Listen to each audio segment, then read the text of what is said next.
যারা এখন বাংলাদেশে এখনো মুজিবকে অন্তর থেকে মানে না, মুজিবের দর্শন মানে না, অস্তিত্ব মানে না, এখনো এই প্রশ্নে বিতর্ক করে, আমি কি অনায়াসে বলতে পারি না সেই কথা, যেজন জন্মে বঙ্গে হিংসে বঙ্গবাণী, সে কাহার জন্ম নির্ণয় না জানি। আমি তাদের জন্য বলবো, আজকে বাংলাদেশে যাদের এখনো বোধোদয় হয় নাই, বোধোদয়ের সময় শেষ হয়ে যাচ্ছে।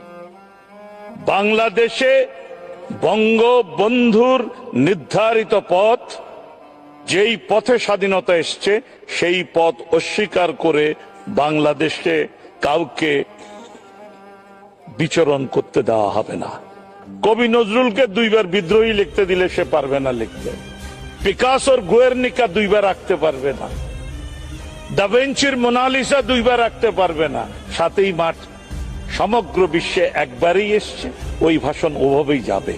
ওই ভাষণ কিভাবে ইম্প্যাক্ট করে মানুষের উপর, শাবানা আজমির পিতা কাইফি আজমি এই ভাষণকে উপলক্ষ করে লিখেছেন, শুধু তো একটি দেশ নয় যে তুমি জ্বালিয়ে দেবে, প্রাচীন নয় যে তুমি পুরোপুরি মুছে ফেলবে, কতই না নির্বোধ তুমি, খয়রাতে পাওয়া ট্যাঙ্ক নিয়ে আমার দিকে ধেয়ে আসছো, রাত দিন নাপাম বোমার বৃষ্টি বর্ষাচ্ছ, ক্লান্ত হয়ে পড়বে তুমি, শৃঙ্খল পরাবে তুমি কোন হাতে, হাত তো আমার আছে 7 কোটি, গর্দান থেকে কোন মাথাটি তুমি আলাদা করবে, সেখানে তো মাথা আছে 7 কোটি।